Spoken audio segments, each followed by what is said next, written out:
নমস্কার ভাই, আমি ইয়াকে আছি।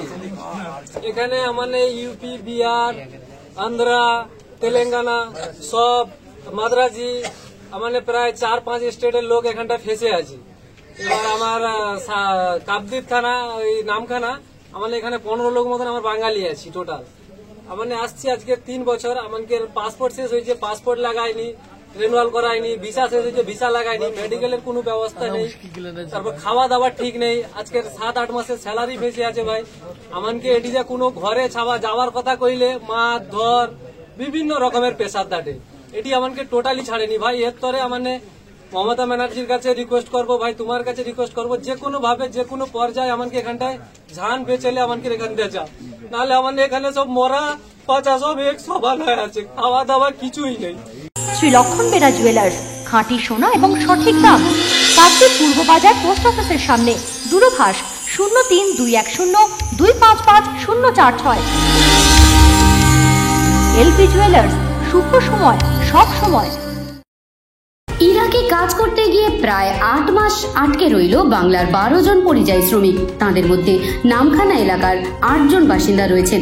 পরিবারের অভিযোগ, প্রায় 8 মাস ভিসা শেষ হয়ে গেলেও তাদের পরিবারের লোকজনকে বাড়িতে ফিরতে দেওয়া হচ্ছে না, এমনকি তাদের বেতনও দেওয়া হচ্ছে না, ঠিক মতো খেতে দেওয়াও হয় না। বাড়ি ফেরার কথা বললেই তাদের মারধর করা হচ্ছে। ইতিমধ্যে ইরাকে আটকে থাকা পরিযায়ী শ্রমিকেরা বাংলার মুখ্যমন্ত্রীর কাছে বাড়ি ফেরার আবেদন জানিয়ে একটি ভিডিও সামাজিক মাধ্যমে পোস্ট করেছেন। সেই ভিডিও সামনে আসতেই শোরগোল পড়ে গিয়েছে। জানা গিয়েছে 2023 সালের ফেব্রুয়ারি মাসে স্থানীয় একজন এজেন্টের মাধ্যমে নামখানার 8 ও কাকদ্বীপের একজন বাসিন্দা ইরাকের একটি কোম্পানিতে পরিযায়ী শ্রমিকের কাজ করতে গিয়েছিলেন। তাদের 2 বছরের চুক্তি ছিল, ভিসার মেয়াদও ছিল 2 বছর, কিন্তু মেয়াদ শেষ হয়ে যাওয়ার পরেও তাদের আটকে রাখা হয়। প্রায় 8 মাস ধরে তাদের কাজ করিয়ে নিয়ে কোনো পারিশ্রমিক দেওয়া হচ্ছে না। বাড়ি ফেরার কথা বললেই তাদের মারধর করা হচ্ছে বলে অভিযোগ। আমি গেছে ইরাক বাগদাদি 2 বছরের ভিসা নিয়ে গেছি। ওনাদের হয়ে গেছে 2 বছর 8 মাস। পয়সা করে ঠিকঠাক দিচ্ছে না। 4 মাস 5 মাস করে একবার করে একটা করে স্যালারি দেয়। এই করে করে 7 মাসের স্যালারি কেটে রেখেছি। বাড়ি আসার কথা বললে ওদের মারধর করছে। এবার শরীর অসুস্থ, কাজে যেতে পারছে না, তাই মারধর করছে, জোর করে কাজ করাচ্ছে। আমার শরীরও অসুস্থ, বলেছি তাও আসতে দিচ্ছে না। খুব কষ্টে রেখেছি। এবার আমার 4 জন ছেলে মেয়ে, আমি তাদের নিয়ে খুব কষ্টে আছি। এবার পয়সা করি না দিলে 1-1.5 লাখ টাকা খরচা করে ইরাকে পাঠিয়েছি। চাইছি সরকারের কাছে আমার একটাই অনুরোধ, আমার স্বামী যেন সুস্থভাবে বাড়ি ফিরে আসে। সুন্দরবন পুলিশ জেলার এক আধিকারিক বলেন, বিষয়টি ভারতীয় বিদেশ মন্ত্রককে জানানো হবে।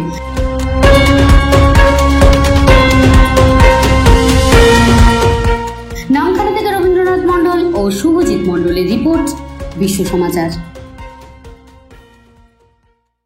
ডক্টরস নার্সিং হোম পশ্চিমবঙ্গ সরকারের স্বাস্থ্যসাথী ও রাষ্ট্রীয় স্বাস্থ্য বীমা যোজনার মান্যতা প্রাপ্ত hospital. Genins India TPA Ltd Paschimbanga পুলিশের স্বাস্থ্য বীমা অ্যান্ড ক্যাশলেস। ঠিকানা new town, diamond Harbour. Mobile 9732594567, 9093107497।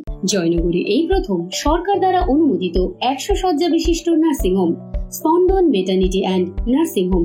এখানে 24 ঘন্টা আইসিসিইউ, এনআইসিইউ, ডায়ালিসিস ও সকল প্রকার মাইক্রোসার্জারি সহ অত্যাধুনিক সিআর যুক্ত মডিউলার অপারেশন থিয়েটারে স্পাইন, ব্রেন ও অর্থোপেডিক রিপ্লেসমেন্ট সার্জারি সুব্যবস্থা আছে।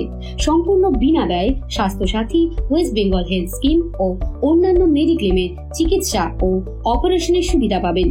স্পন্দন maternity and nursing home, NABH accredited hospital, থানা ক্রস রোড, জয়নগর, মজিলপুর, দক্ষিণ 24 পরগনা। যোগাযোগ 03218228500 ও 9732607328, 9647346036।